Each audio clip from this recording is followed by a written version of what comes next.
There are a lot of traditions that we do, there are a lot of festivals that we follow, but tragically and sadly, nobody knows the actual meaning of these festivals.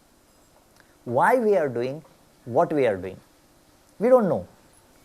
Like in the Hindu culture, they used to sit on the ground and the food was served on the ground. The cow dung used to be spread on the ground.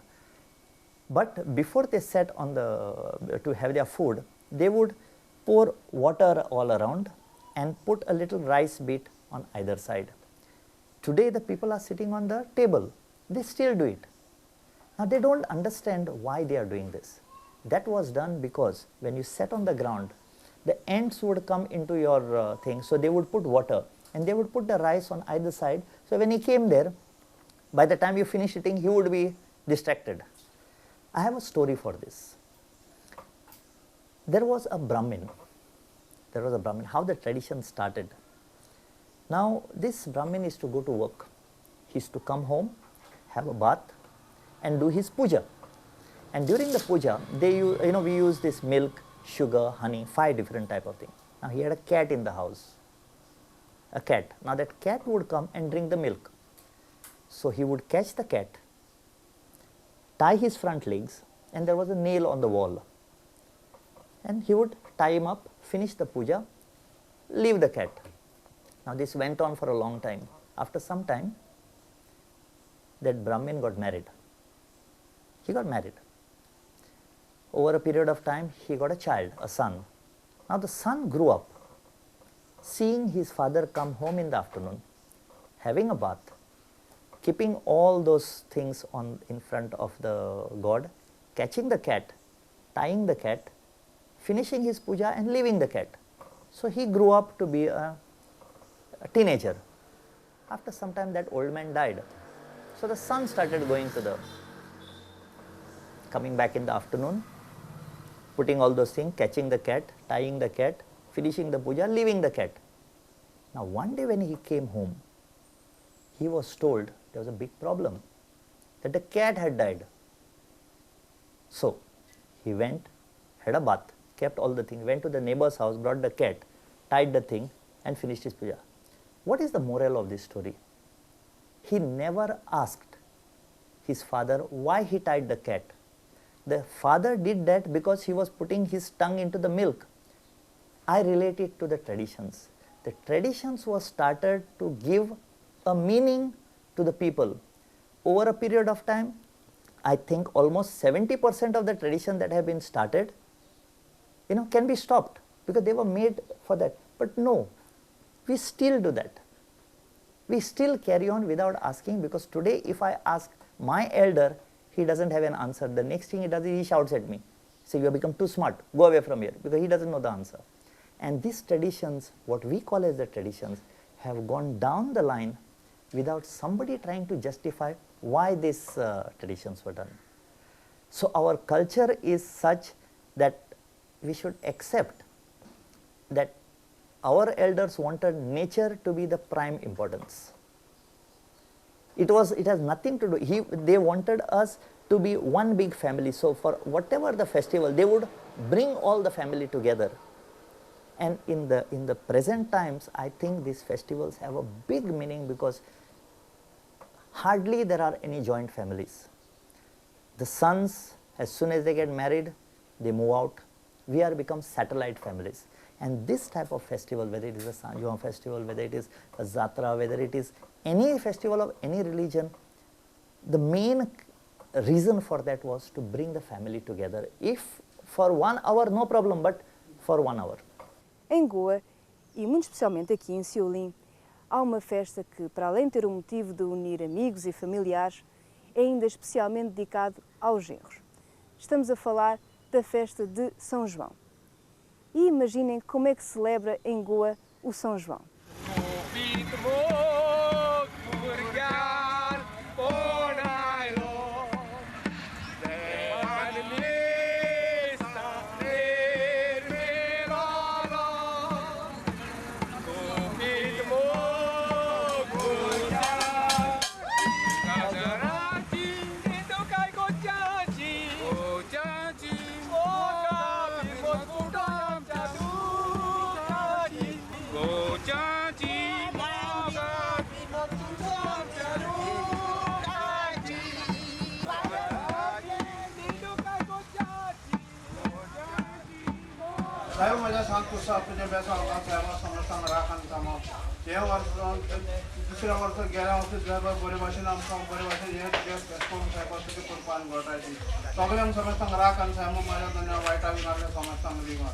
Melilete otmete sodon sarvo tangarakan sama sodon noan mereka kan melilete samjo jangan sahaja ram dalam seni forjo isen noan mereka kan melilete samjo jangan sahaja ram dalam seni forjo isen Bapak nukterai sasanta Viva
Pois é, toda a gente salta para dentro do poço.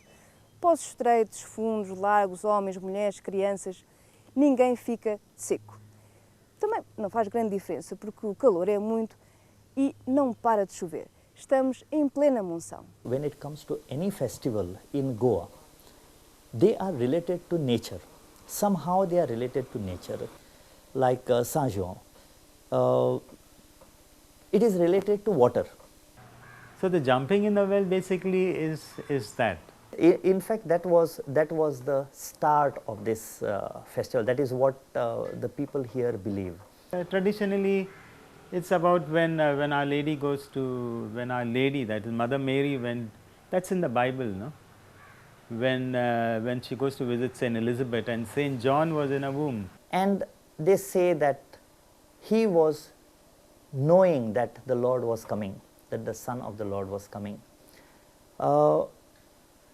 When the news of Elizabeth bearing a child was known to Mary, she came to visit Elizabeth. And when Saint John heard her voice when he was in the womb, he jumped with joy because the mother of the son, the Lord's Son had come to visit them. And Elizabeth mentioned this to Mary, said, see, hearing your voice, my son has, jumped in joy. So today, if you look at the festival, we look at the well as the womb, and the children jumping inside, signify Saint John or Saint John, who leapt himself with joy.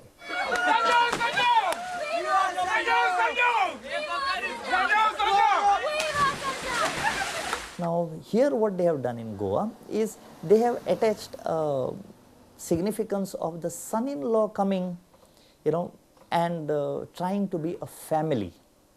The son-in-law is honored for this festival. In this case, the newly-wed bride brings her husband, the son-in-law of the village, and then he is gifted a lot of natural products. He is not given gifts and all, but he is given jackfruit, mangoes, the fruit of the season, as an offering to him. So basically all these festivals, the three festivals as you suggested, is to bring the families together in whatever the name. And when it comes to the nature, yes, we in Goa, we respect nature, and that is what our elders generations have told us. They may not have given us explanation for that, but they have related everything to the seasons in Goa. You know, if you go to Fernandvado, there is a chapel there, and all the newly married couples, and also anybody who any mother who has delivered their first child, they go there. They go with the sweets of the season, mangoes, jackfruit, and pineapple, whatever, and also the local sweets, dos and bibik and pinago, whatever, and then some prayers are said there, and then all the fruits and everything is distributed to all the people. That is, but this is common in all the villages, I think. You know, when the son-in-law goes to the mother-in-law's house. In fact, even when I first came 30 years back, even I went with my wife with all these sweets and fruits of the season. It's quite colorful and quite exciting, actually. Now, if you look at it from a scientific point of view, we are looking at a new life being born. I relate it to the son-in-law because when the son-in-law is, when the daughter is married and they are going to form a family, what they are going to do in actuality is carry on life. So we are looking at a subject of Saint John who is in the womb, and we are looking at a son-in-law who is going to allow the hierarchy to go down, which is again related to the womb now of the daughter of the house. So it could be that. So logically speaking, most of the things related to Saint John, you will always find related to water, which is the water that is there in the womb. It will be in enclosed areas like the well, a river. So, and if you look at all these fruits and all, they are the very healthy things that are to be eaten by a mother who is who is going to bear a child. Nature has made these particular things, these fruits, to be eaten in those particular times or this particular season. When it is the time of Sanya, you have got a jackfruit. Normally, when you eat lot of food during the rainy season, you have tummy problems.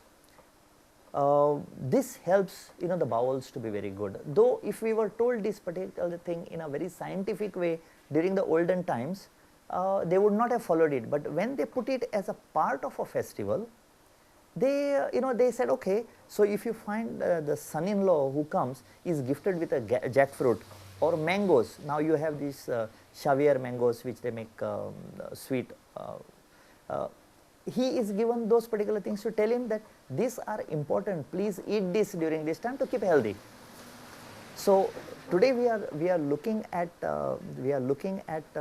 festivals not as a religious thing. I don't believe that these festivals were made because of religious reasons, though the religious tinge was given to it because we were supposed to follow certain things. And even now, if I have to tell somebody that please, this is for your health, you must do it, he will not do it. So if you tell him that no, because of religious requirement you are supposed, he will religiously follow that particular thing. What other dishes are special during these festivals? They used to make a sweet dish called as patori. Using this turmeric leaf, they would use flour and grated coconut with jaggery.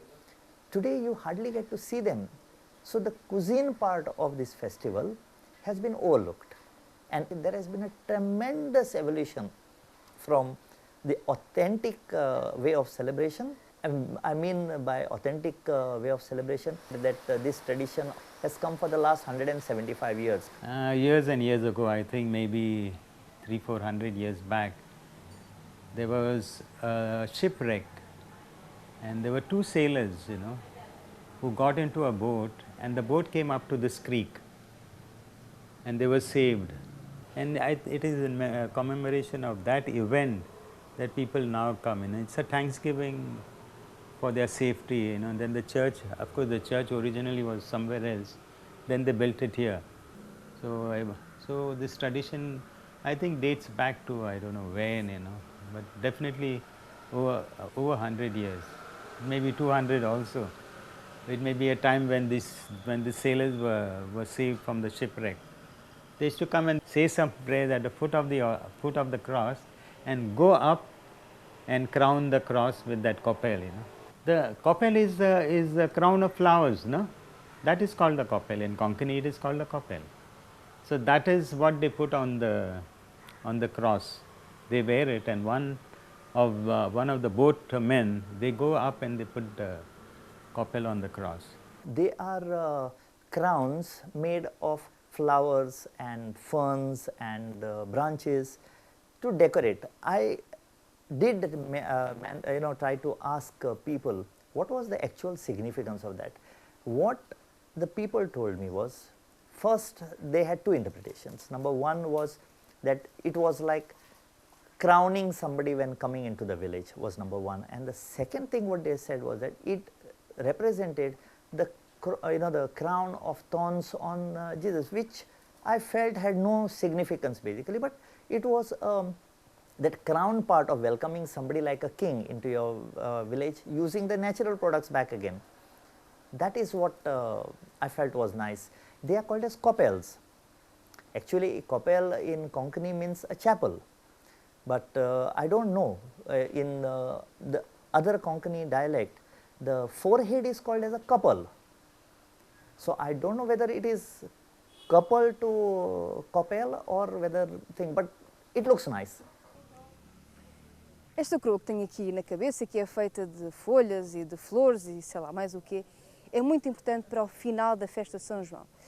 Há uma pessoa que sobe até ali ao alto da capela e coroa a cruz. E toda a gente no final quer ter a copela mais bonita.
And what are the other highlights of São João feast?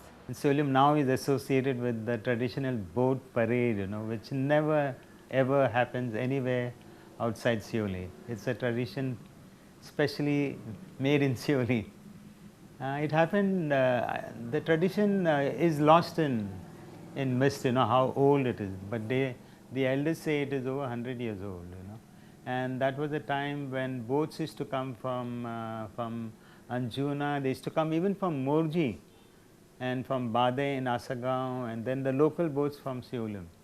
But I think over the years what happened, even the Morji there was a tragedy of boats coming for the Sanjang on their boats. So they have stopped coming now. But now a lot of other people take part, So it has really become bigger than what it was. And it's become colorful, Earlier it was not so colorful, because they used to come in boats, only they used to tie some palm leaves and a few balloons, and they used to come and go. So every time when I went to, somebody said, the boats are coming, I went there, you could not see anything, because they used to come with the tide. So if you didn't know the tide, and they were not organized, so they used to just come and go, come all the way. They used to make some prayers at the Sanjang chapel, and then come to the big cross near the church and say some prayers, go up, crown the cross and come down and go back again. So if you were not there for those 20 minutes or 10 minutes, you never saw them.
In St. Anthony feast in Chile also is special. St. Anthony is very, very popular actually. And every Tuesday they have a Navina here. I don't know if you know of that. And people come from all over Goa, I would say, you know, for this Navina, to make this Navina.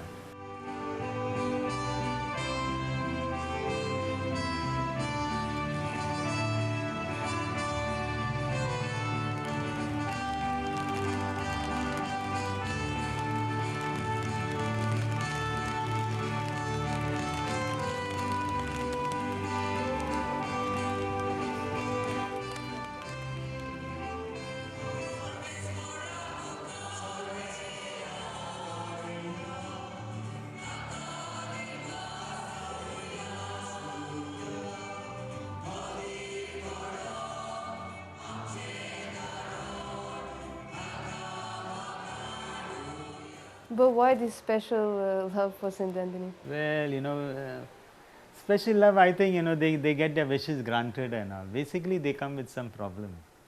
And I think a lot of people's wishes have been granted. So that's why it's become popular. There are some saints whose devotion is very much in vogue in Goa. And they have been made like popular saints. One of them is St. Anthony.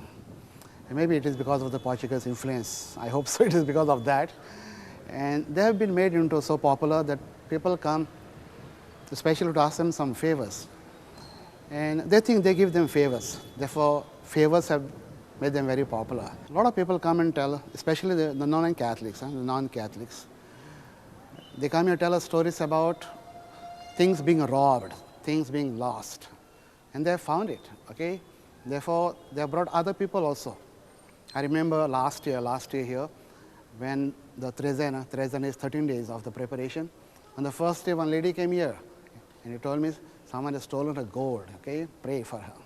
And after 3 days, she comes back to tell me, thanks St. Anthony, I have already found my gold. One of the stories, at least I heard, they tie St. Anthony, okay, with strings and all, and to ask him to tell them who is the robber of their things which have been robbed. And sometimes they even hit him, beat him, okay, to inspire and tell them who is the real robber and all. And I heard sometimes they come to know, maybe they come to know through inspirations who is the robber, and then they leave him to say he was now set free, okay, because they have told us who is the robber, and they go in after find out the robber. Stories. Secondly, about the things also lost in the well, which I told you.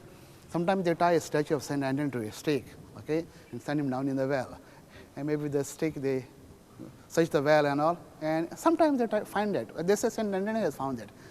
I wouldn't say St. Anthony, maybe the stake has found that, but they say St. Anthony has found that thing. So some superstition regarding St. Anthony and all. And one more thing which I heard from people and all, okay, they say if you have to, come for 13 days continuously. What I believe, all this is faith. Not that because they came for 13 days, it is your faith. So they come 13 days continuously, and whatever they have asked, they get it. Maybe after 13 days or 12 days, but they get it if they continuously come. Mas como em todas as lendas, cada faz a interpretação que lhe dá mais jeito. E o pobre Santo António tem sofrido muito à custa disso. Por exemplo, as meninas que não arranjam noivo, o que é que fazem? Enterram o Santo António de pernas para o ar no jardim e prometem que só tiram de lá quando Santo António lhes arranjar um noivo. Aqueles que perdem um objeto, que lhes é roubado, atam o Santo António e metem-lhes pernas para o ar dentro do poço e só tiram de lá quando o objeto for encontrado.